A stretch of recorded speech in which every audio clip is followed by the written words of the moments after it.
bisa langsung presentasi dan jangan lupa salah satu ada yang rekam ya. Dan nanti untuk yang diharapkan ada yang tanya atau berdiskusi nanti nama atau NIM saya catat, nanti saya setorkan ke Pak Hafiz untuk penambahan nilai keaktifan. Oke, terima kasih. Bisa dimulai kelompok 6.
Oke, apakah suara saya terdengar? Alhamdulillah terdengar. Oke, langsung dimulai aja ya. Assalamualaikum warahmatullahi wabarakatuh. Selamat malam teman-teman semua. Kami dari kelompok 6 akan mempresentasikan hasil diskusi kami tentang peran media sosial dalam pembentukan dan penguatan model sosial di era digital. Sebelum itu, kami akan memperkenalkan diri terlebih dahulu. Ada saya Nadia Aulia Dinda, ada rekan-rekan saya Graciela Repi, Revalina Ika, dan Rosi Sawa. Kita langsung masuk ke pembahasan aja ya.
Oke, Baik yang ya, pertama ada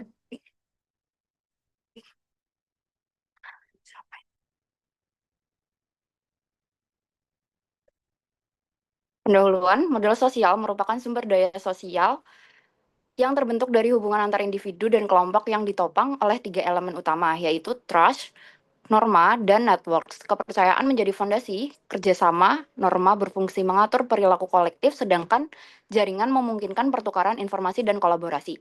Di era digital, perkembangan media sosial seperti Facebook, Twitter, Instagram, dan TikTok telah merevolusi pola interaksi masyarakat dengan menghadirkan ruang komunikasi tanpa batas, ruang, dan waktu, di mana setiap orang tidak hanya menjadi penerima tetapi juga produsen informasi. Kehadiran media sosial ini memiliki hubungan erat dengan pembentukan model sosial, sebab melalui interaksi digital, kepercayaan dapat dibangun lewat keterbukaan informasi, norma baru terbentuk dari diskusi publik atau kampanye daring, serta jaringan sosial dapat diperluas melampaui batas geografis sehingga menjadikan media sosial sebagai instrumen penting dalam memperkuat model sosial di era modern.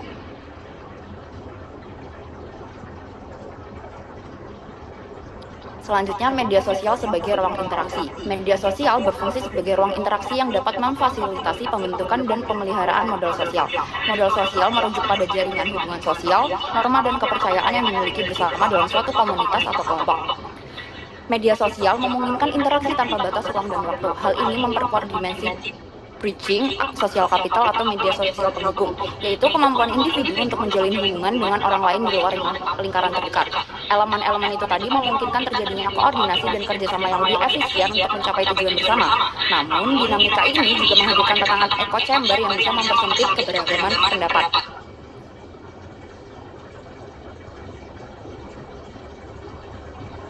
oke selanjutnya ada peran media sosial dalam pembentukan model sosial. Yang pertama itu ada membangun trust atau kepercayaan.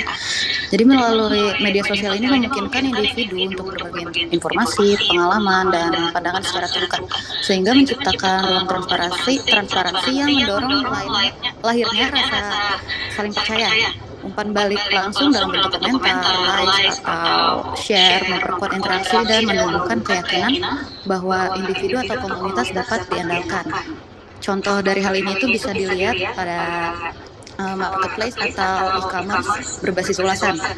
Kayak di toko-toko online shop, pembeli itu membangun kepercayaan terhadap penjual itu lewat rating, testimoni atau bukti transfer yang dibagikan secara terbuka.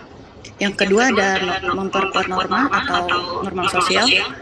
Jadi norma sosial di era digital ini terbentuk dan diperkuat melalui diskusi, kampanye, serta gerakan kolektif yang muncul di media sosial. Fenomena isu viral ini seringkali menjadi pemicu lahiran kesepakatan bersama terkait perilaku yang dianggap pantas atau tidak.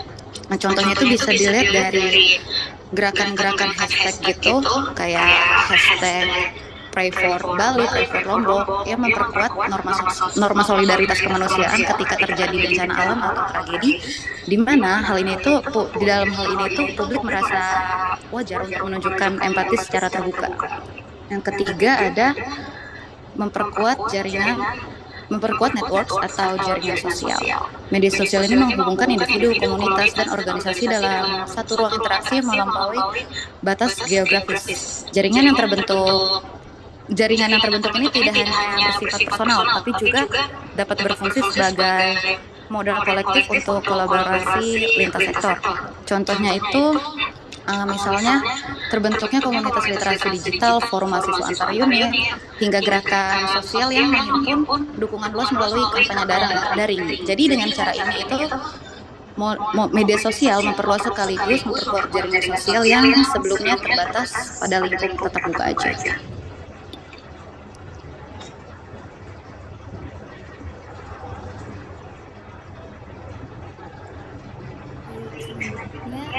Media sosial dalam penguatan modal sosial. Nah, yang pertama itu ada konektivitas berkelanjutan.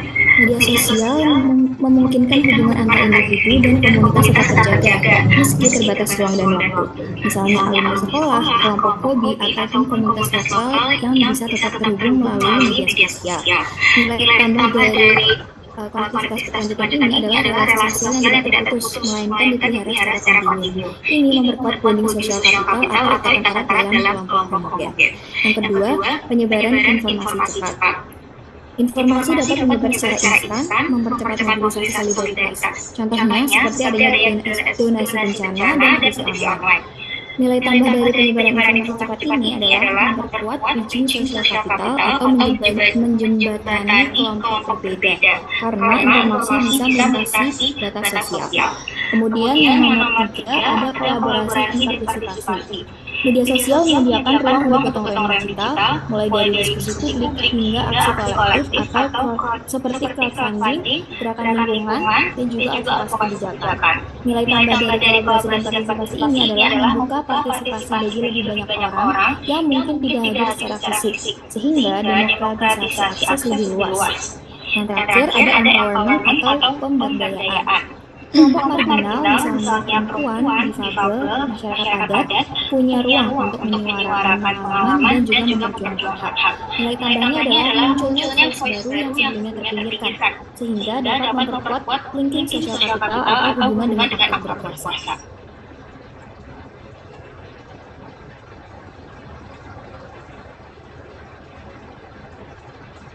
Nah, selanjutnya ada dampak positif dari peran media sosial dalam modal sosial. Yang pertama yaitu memperluas jaringan dan membangun koneksi. Media sosial memungkinkan individu untuk terhubung dengan orang-orang baru di luar lingkaran fisik mereka, baik itu teman-teman kolega atau bahkan asing dengan minat yang sama. Platform seperti LinkedIn, Facebook, atau Reddit memungkinkan terbentuknya komunitas berdasarkan hobi, pekerjaan, atau isu sosial. Jaringan yang lebih luas ini menjadi fondasi penting bagi media sosial karena mempertemukan orang-orang yang bisa saling mendukung dan berbagi pengetahuan. Yang kedua, memfasilitasi kolaborasi dan aksi kolektif. Media sosial adalah alat yang sangat efektif untuk mengorganisir dan memobilisasi aksi kolektif. Kampanye sosial, gerakan politik, dan penggalangan dana seringkali dimulai dengan menyebar dengan cepat melalui platform digital. Ini memungkinkan sekelompok individu yang mungkin tidak saling kenal secara langsung untuk bersatu demi tujuan bersama. Contohnya termasuk kampanye untuk isu lingkungan, dukungan terhadap korban bencana, atau inisiatif lokal untuk membersihkan lingkungan. Kolaborasi semacam ini tidak hanya mencapai tujuan spesifik, tetapi juga memperkuat ikatan di antara para partisipan. Dan yang ketiga ada mendorong partisipasi dan pemberdayaan. media sosial memberikan platform bagi setiap orang untuk memiliki suara. Hal ini sangat penting dalam konteks politik dan sosial, di mana masyarakat dapat berbagi pandangan, mengkritik kebijakan, dan mengadvokasi perubahan. Dengan adanya kemampuan untuk membuat konten, membagikannya, dan berinteraksi dengan pembuat keputusan, masyarakat merasa lebih berdaya. Partisipasi aktif ini, meskipun sering terjadi secara virtual, merupakan bentuk nyata dari kontribusi terhadap modal sosial sebuah komunitas atau bahkan negara.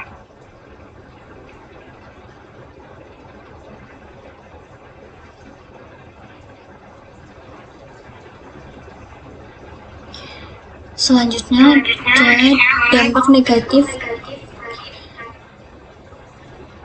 Yang pertama adalah ketimpangan digital.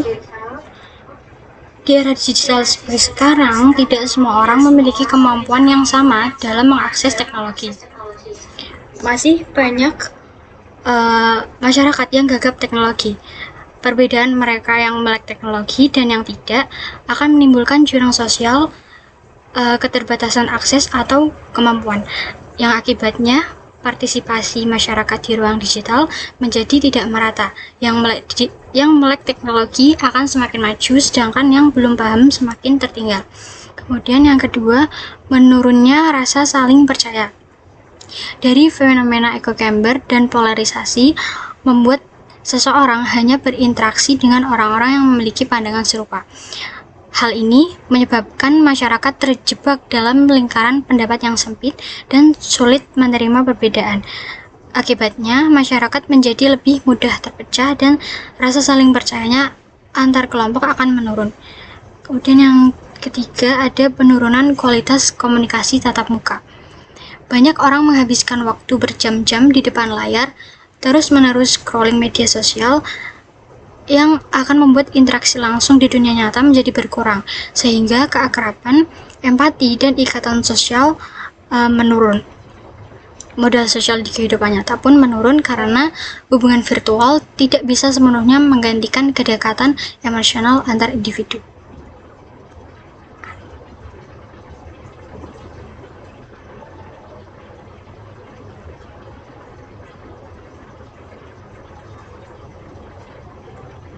Nah, selanjutnya ada studi kasus. Dari kelompok 6 mengambil studi kasus melalui platform kitabisa.com. Nah, apa sih itu kitabisa.com?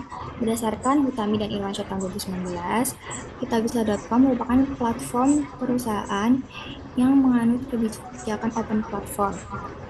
Kitabisa website ini menganut sistem penggalangan dana yang dilengkapi dengan beberapa syarat. Website ini menjadi platform crowdfunding terbesar di Indonesia. Penggalang dana Kitabisa biasanya menggunakan media sosial seperti Twitter atau X, Instagram, atau TikTok untuk mempromosikan galangan dana berupa tagar hashtag Kitabisa, mulai dari bencana alam, biaya pengobatan, hingga solidaritas untuk kelompok rentan. Nah, secara konseptual, media sosial tidak hanya merujuk pada platform seperti Instagram atau Twitter, tetapi pada ruang digital yang memungkinkan interaksi sosial, pertukaran informasi, dan pembentukan jejaring antar pengguna.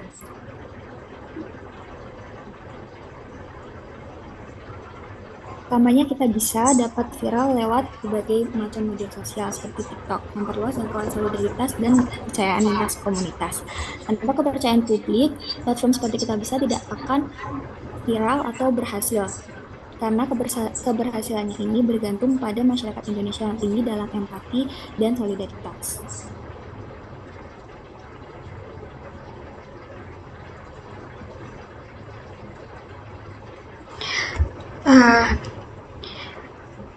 Jadi kesimpulannya, media sosial di era digital berperan penting dalam pembentukan dan penguatan modal sosial melalui kepercayaan, norma, dan jaringan yang mendorong kolaborasi serta partisipasi.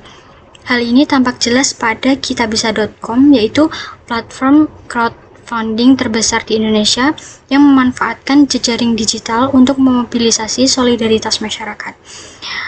Kampanye donasi yang menyebar lewat media sosial berhasil memperkuat kepercayaan, ikatan sosial, dan aksi kolektif, sehingga modal sosial dapat berkembang menjadi kekuatan nyata bagi solidaritas dan pemberdayaan di era digital.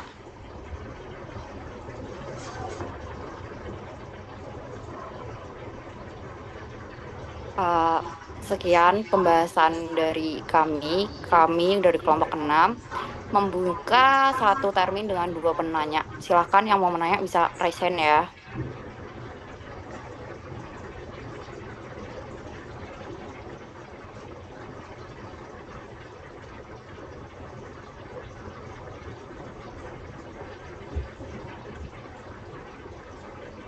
Abil? Boleh Abil, silahkan. Baik, terima kasih. Assalamualaikum warahmatullahi wabarakatuh. Sebelumnya izin teman-teman dan Pak Ruda. Sebelumnya izin teman-teman dan Pak Ruhadi. Saya ingin bertanya. Nah, kalian mungkin tahu kan kasus seperti warga negara Korea Utara yang dibatasi akses kepada internet. Namun apakah menurut kalian justru warga yang tidak mengetahui internet lebih bahagia daripada orang yang hidupnya internet melulu? Itu dia. Terima kasih. Terima kasih Abil. Kita tampung dulu ya pertanyaannya. Ini ada penanya kedua, Mas Alif, silahkan. Ya, terima kasih. Saya ingin bertanya yang tadi kan disinggung terkait dampak negatif. Nah, menurut dari kelompok kalian, apa sih langkah-langkah konkret rupanya dapat dilakukan untuk mengurangi dampak negatif sosial tersebut yang dimana mempengaruhi kualitas komunikasi di muka tersebut. Yang tadi kan juga sempat disinggung. Jadi kira-kira gimana sih langkah konkret yang dapat dilakukan? Ya, itu aja. Terima kasih. Terima kasih pertanyaan teman-teman. Izinkan kelompok 6 untuk berdiskusi terlebih dahulu ya. 5 menit.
Izin menjawab pertanyaan dari Abil tadi. Jadi sebenarnya kalau ditanya lebih bahagia mana, yang terbatas akses media sosial atau yang ketergantungan media sosial, sebenarnya nggak ada jawaban tunggal siapa yang lebih bahagia, karena kebahagiaan di sini tuh bergantung pada kesadaran, nilai, dan kebebasan pribadi juga. Tapi satu yang bisa disimpulkan, warga yang nggak mengenal internet itu mungkin tampak lebih tenang, tapi bukan karena mereka lebih bahagia. Tapi justru karena hidup mereka itu nggak memberi ruang untuk membandingkan atau memilih. Sedangkan orang yang hidup dengan media sosial itu punya kebebasan lebih besar, tapi juga punya tanggung jawab yang lebih besar juga untuk ngejaga kesehatan mental dan makna hidupnya. Jadi nggak bisa dibandingkan mana yang lebih bahagia.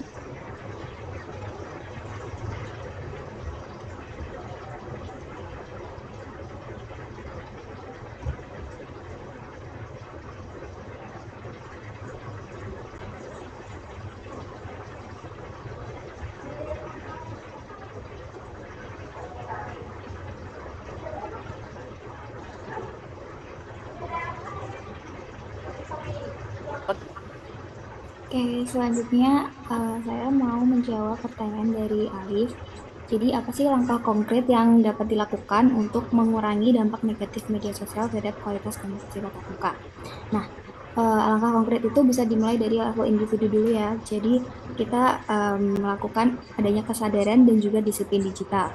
Seperti yang pertama itu adanya melatih digital mindfulness. Apa sih itu digital mindfulness? Jadi, bukan hanya sekedar detox digital, tapi kemampuan menyadari kapan interaksi online itu dapat menggantikan interaksi nyata.